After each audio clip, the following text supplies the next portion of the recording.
So hey gas, আগে এই ভিডিওটি দেখো, তারপরে এই ভিডিওটির ফানি ফানি কমেন্টগুলো পড়বো।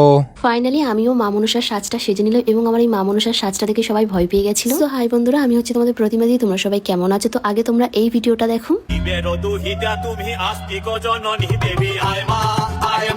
আশা করি তোমরা এই ভিডিওটা অনেকেই দেখেছো। আর আজকের এই সেম ভিডিওটা আমিও করবো। তার জন্য ঠাকুরের যে প্লাস্টিকের গয়নাগুলো হয় সেই গয়নাগুলো কিনে নিয়ে এসেছি। আর এখানে প্লাস্টিকের মালা নিয়েছি, কারণ অরিজিনাল মালা পাইনি। আর এই যে মা মনসার চোখে ফুল মারার সিনটা যে কতবার নিয়েছি একমাত্র মা মনসাই জানে। তারপর এখানে নিয়েছি একটা পার্পল কালারের শাড়ি, একদম ব্লাউজের সাথে ম্যাচিং হচ্ছিল না, তাও একটু ম্যাচিং করে নিয়েছি। আর এবার হবে আমার মেন কাজ, মা মনসার মতো লুকটা ক্রিয়েট করা। আমার নিজের উপর নিজের খুব সন্দেহ হচ্ছিল যে আমি আদৌ পারবো কিনা মা মনসার লুকটা ক্রিয়েট করতে। আর সব থেকে বেশি কষ্টকর ছিল এই যে আমার চোখের লেন্সটা পড়তো। যারা আমার রেগুলার ভিডিও দেখে তারা ভালো করে জানে আমি কিন্তু কোনোদিন চোখের লেন্স পরি না, এমনি নর্মাল ভাবে ভিডিও করি। কিন্তু আজকের আমি খুবই কষ্ট করে লেন্সটা পরেছি, কারণ আজকের লেন্সটা না পড়লে মা মনসার মতন কিন্তু লাগতো না। আর বিশ্বাস করো, এই লেন্সটা পরার পরে আমার দাদার একটা ছোট্ট মেয়ে ছিল, সে ভয়তে আমার কোলেও আসেনি। আর এই মা মনসার সাজটা ওই দুটো বোন আমাকে কমপ্লিট করে দিয়েছে। আর এখন আমি হাতে ফেব্রিক কালার গুলো পরে নিচ্ছি, কারণ আলতা এখন আমার কাছে ছিল না। আর এটা হচ্ছে আমার মা মনসার ফাইনাল লুক।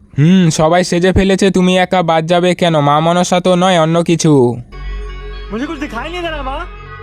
এমন মা মনসা বলে সবাই ভয় পাবে, ঘরে সকাল ভক্তি উড়ে গেছে। তোমার বাপ্পাদার সাথে মেলা ঘোরাই ঠিক আছে, এইগুলো তোমাকে মানায় না। বলেন কি? হাতের গয়নাটা উল্টো হয়ে গেছে দিদি, তাছাড়া সব ঠিক আছে। गजब बेइज्जती है।